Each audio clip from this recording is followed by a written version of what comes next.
पश्चिम बंगाल में बाबरी पॉलिटिक्स शुरू हो चुकी है। टीएमसी अब महाराष्ट्र से बंगाल चुनाव क्या क्या नहीं करा दे, ईश्वर ही मालिक है।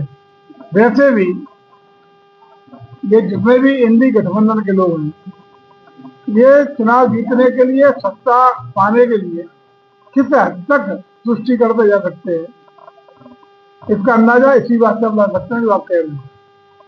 प्रमुख मोहन बाबू को बड़ा बयान दिया, उन्होंने कहा हिंदू खत्म हो जाएगी तो भारत खत्म हो जाएगा।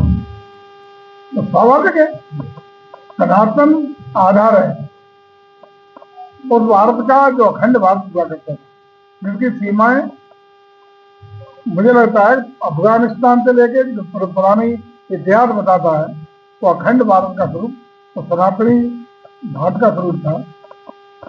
और उस स्वरूप के बाद कितने कितने भारत ने टुकड़े लेने हैं, दौर लेने हैं, आपत्तियां विपत्तियां लेनी है, लेकिन आज जिस रूप में है ये स्वरूप मजबूत रहे, विखंडित रहे, एकता के साथ निरंतर तरक्की का मार्ग प्रशस्त करे, विकसित भारत बने, ये मिलजुल के सबको करने का काम करना चाहिए, न कि जात वर्ग और धर्म पर आधारित राजनीति करके देश को छिन्न भिन्न और कमजोर करने का किसी भी दल, खासतौर से किसी भी राजनीतिक दल के द्वारा इस तरह का कोई भी अत्यंत होता है जिससे भारत की अखंडता, एकता, मजबूती, विकास प्रभावित होता है, निश्चित रूप से वो बहुत ही गंभीर है और उसकी निंदा की जाती है। बनारस में राहुल गांधी को 18 दिसंबर में कोर्ट में कस्टडी वाली मिली थी वो राजनीति काल से बताने वाली मिली थी।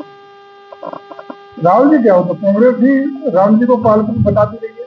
सुप्रीम कोर्ट में जब सत्ता में थी कांग्रेस, उस समय भी इन्होंने जो शपथ पत्र किया था माननीय उच्चतम न्यायालय में, तब भी जो राम सेतु है उसको काल्पनिक बताने का काम किया था।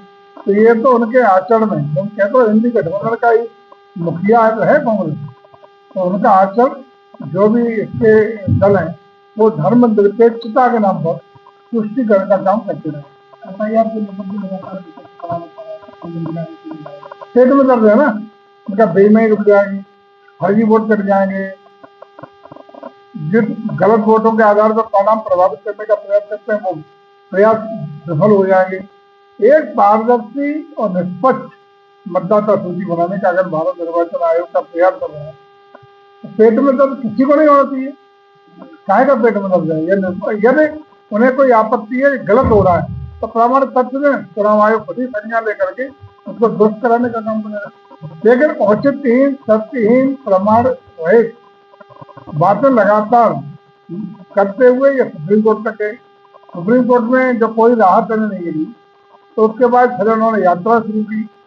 यात्रा के बाद बार बार भारत निर्वाचन आयोग ने पूछा ऐसे प्रामाणिक को ठोस सबूत के साथ आप हमारे सामने आए, प्रस्तुत करें तो निश्चित रूप से उस पर कार्रवाई करें। लेकिन आज तक एक भी सब प्रमाण को सख्त नहीं दे पाए।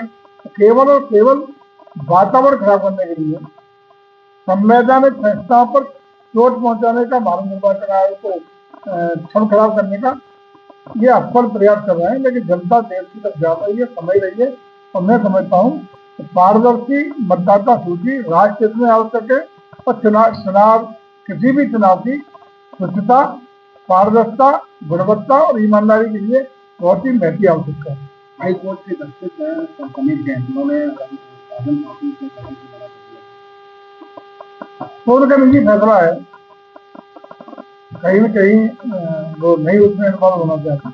तमाम मुकदमे होते हैं जैसे अपने को अलग जगह कर लेते हैं। जो भी देश चुनेगी, हमेशा हिंदुस्तान की न्यायिक व्यवस्था दुनिया में सर्वश्रेष्ठ, श्रेष्ठतम, पारदर्शी, गुणवत्ता सहित व्यवस्था है जिसका उदाहरण पूरे दुनिया में बल्कि जो अन्य देश है इसका अनुसरण करने का काम करते हैं।